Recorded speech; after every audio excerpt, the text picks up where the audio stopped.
अध्यात्म विज्ञान मराठी या यूट्यूब चॅनलवर आपलं सर्वांचं मनपूर्वक हार्दिक स्वागत आहे.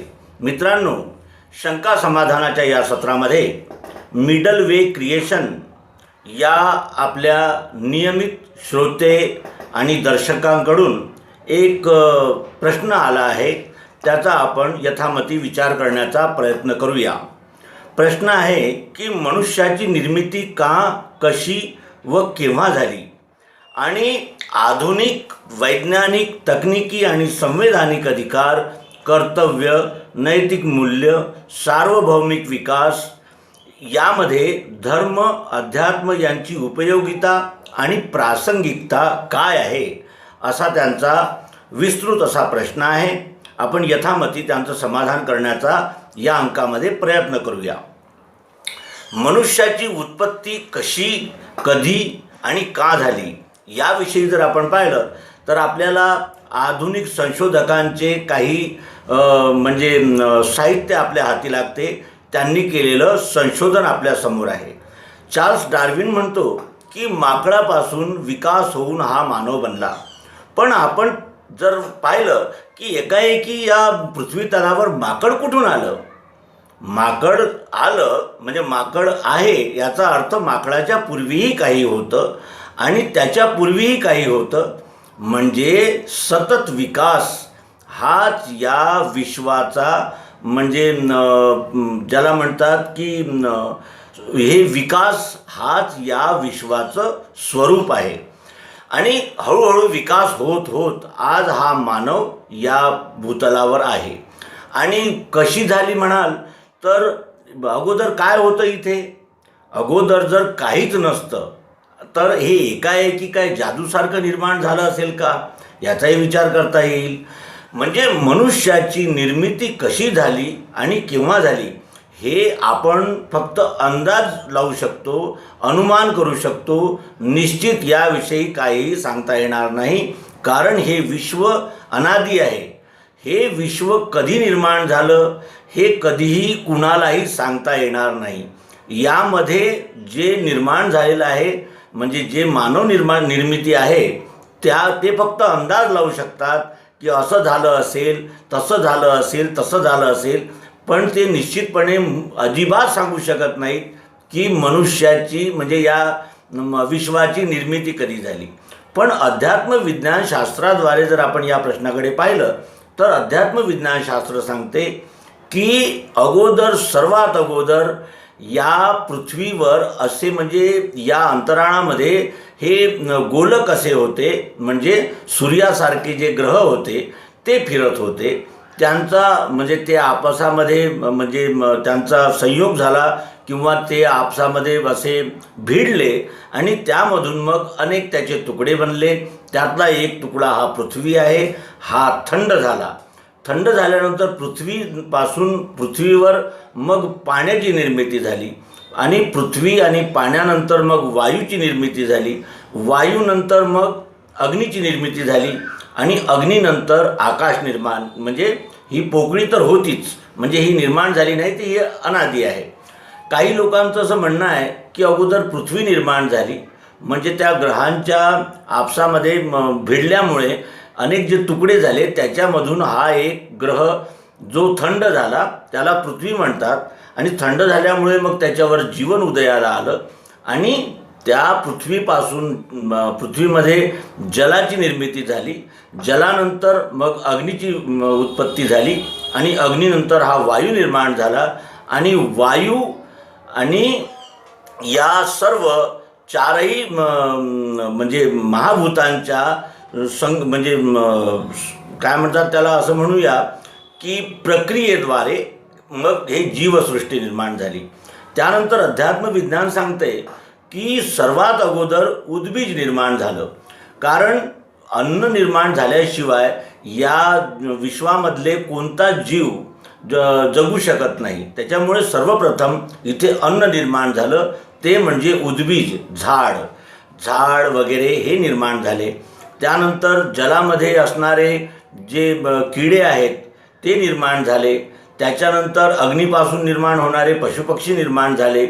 आणि पशुपक्ष्यानंतर मग पशु निर्माण झाले जे जारजखानीतले आहेत आणि त्या पशुमधून उत्क्रांत होऊन हा मानव तयार झाला असं अध्यात्म विज्ञान सांगते. आणि आता कशी झाली याविषयी आपण बोललो. का झाली असावी? कारण हे विश्व सतत विकासाचं स्वरूप आहे. इथे सतत विकास, स्थिरता आणि लय असं हे सतत चक्र असतं. माकडाचा विकास आदिमानवामध्ये झाला आणि आदिमानव हा म्हणजे याला कामापुरती पशुबुद्धी तर होतीच. त्यामुळे याने आपल्या खिंडीमध्ये राहणे, एखाद्या गुहेमध्ये म्हणजे वस्ती करणे आणि हिंस्र पशुपक्ष्यांपासून आपलं रक्षण करणे, इथून याची सुरुवात झाली. याच्यानंतर विकासोन्मुख हा होत होत आता हा जो प्रश्न आला आहे की आधुनिक वैज्ञानिक तकनिकी आणि संवैधानिक अधिकार, कर्तव्य, नैतिक मूल्य याच्यामध्ये सार्वभौमिक विकासामध्ये धर्म आणि अध्यात्माची उपयोगिता आणि प्रासंगिकता काय आहे. तर आज आपण पाहतो की संविधान निर्माण झालं आणि संविधानामध्ये समता, बंधुता, न्याय इत्यादी गोष्टींची ग्वाही देण्यात आली. तर काय वास्तविक त्या संविधानाद्वारे न्याय, बंधुता, समता ही सर्वांना प्राप्त झाली आहे?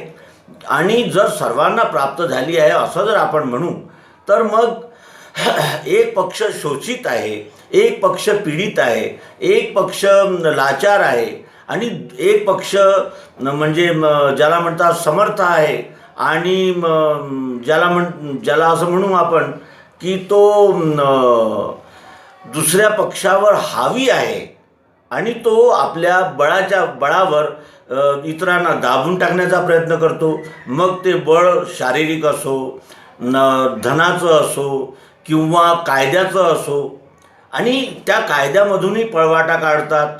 तर हे जे चक्र आहे ते कसं काय निर्माण झालं असेल? आणि दुसरी गोष्ट म्हणजे अशी की सुरुवातीपासूनचा जर आपण इतिहास पाहिला तर माणसाने त्या सिंह या हिंसक प्राण्यावर आणि या प्रकारच्या जे त्याचे म्हणजे त्याला उपद्रव करणारे जे जीव होते यांच्यावर जे त्यानं कमांड केली, ती कमांड कशी काय त्याला प्राप्त झाली असेल? कारण सृष्टीची जर म्हणजे सृष्टीच्या या ज्याला म्हणतात व्यवस्थेशी जर त्याचा संघर्ष झाला नसता तर तो जीवितही राहिला असता का? कारण या मनुष्याकडे जे काही अवयव आहेत किंवा जे काही याला साधन प्राप्त आहेत त्या साधनांनी हिंस्र प्राण्यांचा सामना करण्याची याची कुवत नाही आणि याचं सामर्थ्य नाही. मग याने बुद्धीचा विकास केला असावा आणि बुद्धीचा विकास करून इतर प्राण्यावर म्हणजे जरब मिळवली किंवा विजय मिळवला आणि हळूहळू मग हा सभ्य समाजात राहायला लागला. तर सभ्य समाजात राहायला लागला याचा अर्थ असा नाही आहे की सर्वांसाठी न्याय, समता, बंधुता निर्माण झाली. त्यातही जिसकी लाठी उसकी भैंस असा नियम निर्माण झाला आणि त्याच्यामुळे हे जे तकनिकी आणि संविधानिक अधिकाराची जी आज आपण चर्चा करीत आहोत तर हे तकनिकी आणि संविधानिक अधिकार कुणासाठी आहेत? एक व्यक्ती निर्धन आहे, निष्पाप आहे आणि तो म्हणजे दोषी नाही आहे.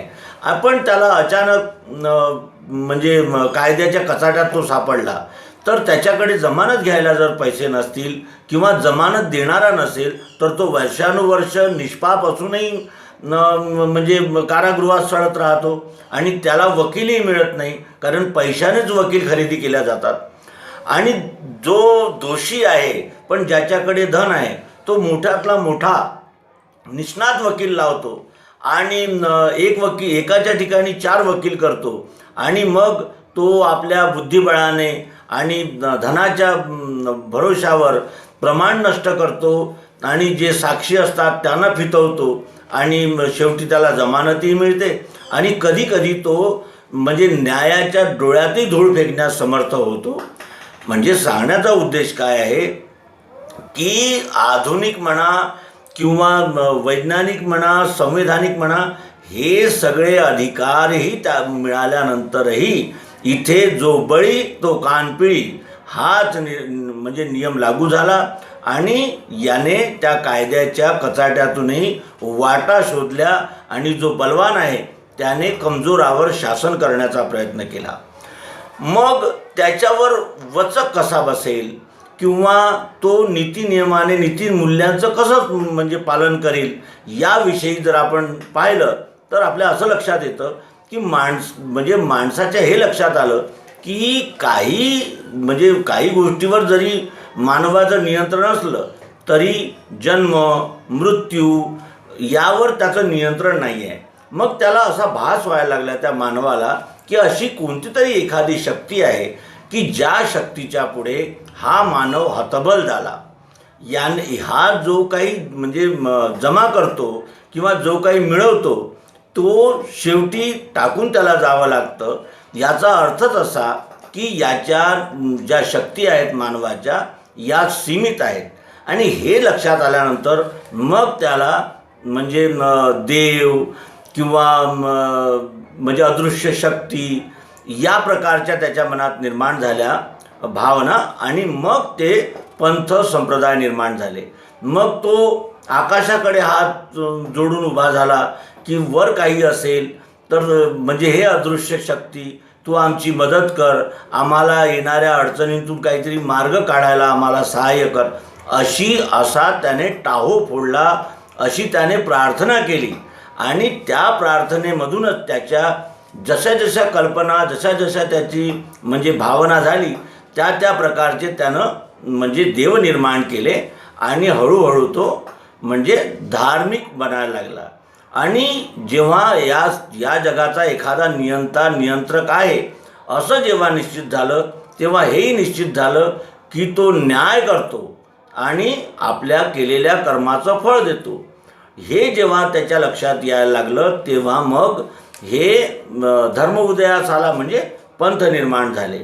आणि या पंथाच्या म्हणजे या दृष्टीने की आपल्याला केलेल्या कर्माचं फळ मिळते यामुळे तो नीतीनं वागायला सुरुवात केली. म्हणजे नीतीने वागण्यासाठी या सर्व म्हणजे संवैधानिक अधिकार मिळाल्यानंतरही त्याला नियंत्रित करण्यासाठी नैतिक मूल्यांची आणि एखाद्या नैतिक चाकोरीची गरज पडली.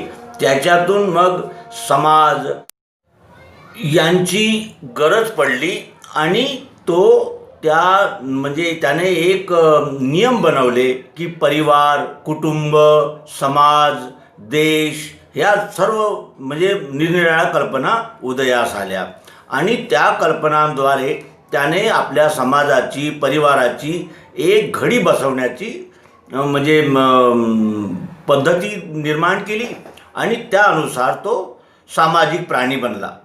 आता इथपर्यंत तर बरोबर झालं, पण याच्या पुढे माणसाला अधिक जास्तीत जास्त मिळवण्याची एक प्रकारची हाव असते. एक घर असलं तरी त्याला समाधान होत नाही, मग त्याला 4 घरं पाहिजे. एक पत्नी असली तरी त्याचं समाधान होत नाही, मग त्याला 4 पत्नी पाहिजे. मग परिवाराचं बळ वाढलं पाहिजे म्हणजे मग त्याला 1-2 मुलाने समाधान होत नाही तर मग 4 मुलं पाहिजे. या प्रकारे त्याची दैनंदिन हाव जी आहे ती सतत वाढत राहिली आणि त्या हावेमुळे आणि हे तर हाव होतीच, पण त्यासोबत इतरांसोबत म्हणजे वरचढ कसा होईन मी, माझ्या अधिकार क्षेत्रामध्ये सर्वजण राहिले पाहिजे म्हणजे या अधिकार गाजवण्याची त्याची महत्त्वाकांक्षा तयार झाली. आणि त्यामुळे मग त्याच्या वागण्याला धरबंध राहिला नाही. त्याने धनाने बळाने किंवा दडपणाने कसं म्हणजे कोणत्याही पद्धतीने का होईना पण माझा समाज माझं कुटुंब माझं म्हणजे प्रस्थ कसं वाढेल आणि मी सर्वावर कसं शासन करू शकीन या दृष्टीने या मानवाने विचार म्हणजे आपल्या जीवन राहण्याची पद्धत बसवली. आणि जो बलवान झाला त्यानं मग शासन सुरुवात केलं, आपलं स्वतःचं शासन. आणि ही प्रवृत्ती इतकी वाढत गेली की मग आपल्यासमोर लक्षात आहे आपल्या की मग त्या टोळी युद्ध झाले, मग त्यानंतर त्याने आपलं साम्राज्य बसवलं, मग त्या साम्राज्याच्या सीमा निर्माण झाल्या, सीमा निर्माण झाल्यानंतर मग त्या सीमांचं रक्षण आलं, त्या आणि आपल्या विरोधकांना कसं दाबता येईल, त्यांच्यावर कसं नियंत्रण करता येईल, आणि मग मला बलाढ्य व्हायचं आहे तर मग इतरांचं शोषण कसं करायचं, या सर्व गैरमार्गामध्ये हा मानव लिप्त झाला आणि त्राही होऊ लागलं. आणि जे म्हणजे ज्या ज्या समाजामध्ये जे जे म्हणजे बुद्धिमान किंवा समाजाचं नेतृत्व करणारे होते, त्यांनी आपला आपला पंथ संप्रदाय निर्माण केला, आणि त्याही पंथ संप्रदायामध्ये अनंत प्रकारचे विभिन्न छोटे छोटे तुकडे निर्माण झाले, आणि त्या तुकड्यामध्येही संघर्ष निर्माण झाला. याप्रमाणे आपण आज विश्वाकडे जेव्हा पाहतो तर आपल्या असं लक्षात येतं की साम्राज्यवादासाठी हे कोरोनासारखे महामारीचे अस्त्रही कमी पडत आहेत. आज दुसऱ्यांना मारण्यासाठी शस्त्र घेऊन सीमेवर येण्याची गरज राहिली नाही, तर आपण जर एखादा व्हायरस किंवा एखादा म्हणजे व्याधी किंवा रोग एखाद्या समाजात जर सोडून दिला तर आपोआपच त्या समाजाला खच्ची करण्यामध्ये हे एक शस्त्र बनून आज उभा आहे. याचा अर्थ असा की मानव हा दिवसेंदिवस म्हणजे नैतिक मूल्याचा याचा ऱ्हास होत आहे, आणि हा आणखी म्हणजे ज्याला म्हणता येईल की निकृष्टातला निकृष्ट असा वर्तन करणारा एक जीव बनून या संसारामध्ये आला, म्हणजे चालला आहे त्याचं कार्यक्रम. आता पुढचा प्रश्न आहे की या सार्वभौतिक विकासामध्ये धर्म अध्यात्माची उपयोगिता आणि प्रासंगिकता काय आहे. तर धर्म म्हणजे मतपंथ संप्रदाय नव्हे. हे माणसाने दुसऱ्या मतपंथ संप्रदायावर किंवा आपल्या समूहाचं नेतृत्व, समूहाचं प्रभुत्व दुसऱ्यावर बसवण्यासाठी निर्माण केलेला हाही एक प्रकारचा शोषणाचा आणि दडपणाचाच एक भाग आहे. हे दडपणाचंच एक शस्त्र आहे. आज आपण पाहतो की कित्येक पंथ संप्रदायामध्ये ही भावना आहे की या जगामध्ये फक्त आमचाच पंथ संप्रदाय राहायला पाहिजे, दुसरा पंथ संप्रदाय राहू नये. मग त्यासाठी आम्ही कत्तली करू किंवा धर्मांतरणाचे प्रयोग करू, आणि येन केन कोणत्याही प्रकाराने फक्त आमचंच प्रस्थ राहिलं पाहिजे, या प्रकारचं आज दृश्य आपल्या डोळ्याने दिसत आहे. मग धर्म काय आहे. धर्म या शब्दाचा अर्थ होतो स्वभाव. तर स्वभाव म्हणजे आता त्या स्वभावामध्येही ज्याला आपण म्हणू की नैतिक आणि अनैतिक या दोन प्रकारच्या स्वभावाची निर्मिती आहे.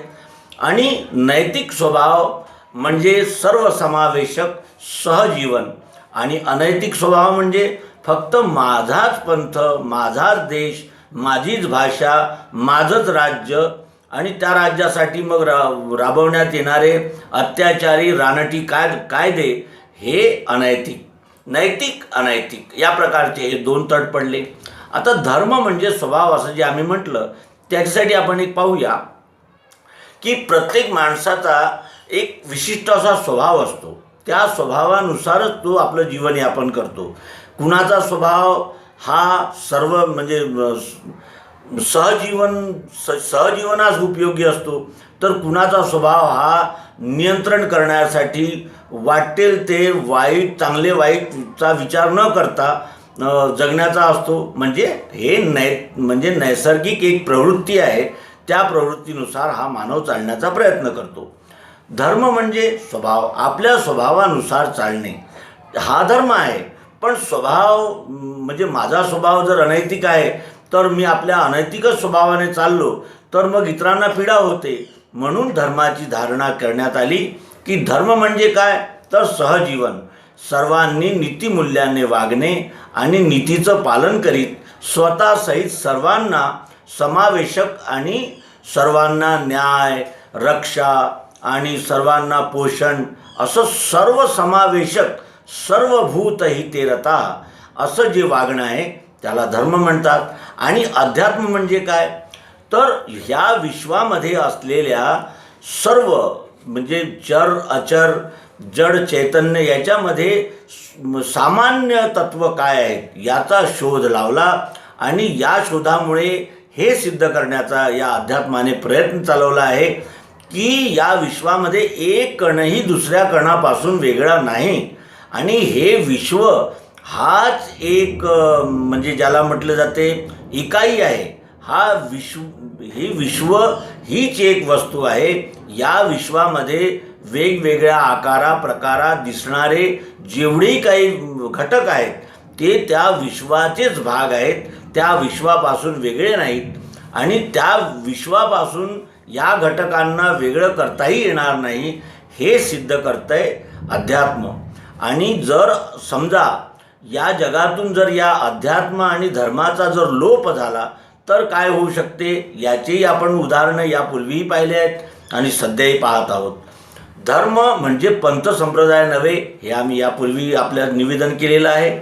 आणि अध्यात्माची उपयोगिता काय आहे तर जसा माझ्यामध्ये जीव आहे तसा इतरांमध्ये आहे. जशा मला वेदना होतात तशा दुसऱ्यांना वेदना होतात. जियो आणि जिने दो हे केवळ शब्द नसून हे सत्य आहे आणि हीच जीवन जगण्याची खरी पद्धती आहे. हे प्रयोगाद्वारे सिद्ध करण्यास अध्यात्म असं म्हणतात. तर या ठिकाणी जर आपण नीट म्हणजे लक्षपूर्वक जर पाहिलं तर आपल्या असं लक्षात येतं की अध्यात्म आणि धर्म जर या जगातून आपण काढून टाकला तर हे जग एक क्षणही म्हणजे जगू शकणार नाही किंवा या जगामध्ये एक क्षणही शांती स्थिरता राहू शकणार नाही. मग आपण जर संविधान जरी बनवलं तरी संविधानातून पळवाटा काढून मग ते समता, बंधुता, न्याय, रक्षा हे सगळे शब्द त्या संविधान नावाच्या पुस्तकात राहतात आणि वास्तविक स्वरूपामध्ये जो बलवान असेल तो आपली शक्ती चालवतो आणि तो इतरांना आपल्या मताप्रमाणे चालण्यास बाध्य करतो असा आपला म्हणजे अनुभव आहे. म्हणून या ठिकाणी हे सांगता येते की या धर्माची उपयोगिता जियो आणि जिने दो या नीतीला व्यावहारिक स्वरूप देण्यामध्ये असू शकते. आणि प्रासंगिकता आज या मतपंथ संप्रदायांनी हा जो गजबजाट मांडलेला आहे या जगामध्ये आणि त्याच्यामुळेच हे जग म्हणजे या विश्वामध्ये प्रचंड हाहाकार मचले आहेत हे आपण पाहतो आहोत. आपल्या पंथाचा संप्रदायाचा प्रसार करणे, इतर पंथ संप्रदायांचं शोषण करणे यालाच आज मनुष्य म्हणजे नीती मानतोय. आणि या नीतीप्रमाणे जर आपण चाललो तर एक म्हणजे तलवार आणि प्रलोभन या दोन गोष्टींचं प्रस्थ वाढते आणि त्यामुळे ही जी भावना आहे, ही जी संकल्पना आहे यालाच तडा जाण्याचा आज संभव दिसत आहे. म्हणून आज अध्यात्माची अत्यंत आवश्यकता आहे. अध्यात्माला जाणून आणि या विश्व हाच परमात्मा आहे आणि या विश्वामध्ये राहणारा प्रत्येक जीवाला सारखाच आनंद, प्रेम, सुख, स्थैर्य आणि समाधान मिळवण्याचा अधिकार आहे, हक्क आहे हे या अध्यात्माद्वारे आपल्या लक्षात येतं. आणि हीच अध्यात्माची उपयोगिता आणि प्रासंगिकता आहे. तर याप्रमाणे आम्ही आपल्या सेवेशी निवेदन करू शकलो. तर काही त्रुटी असल्यास आपण आम्हाला मार्गदर्शन करावे अशी विनंती करीत हा एपिसोड समाप्त करूया. धन्यवाद. सद्गुरु भगवान की जय. विश्वरूप परमात्मा की जय.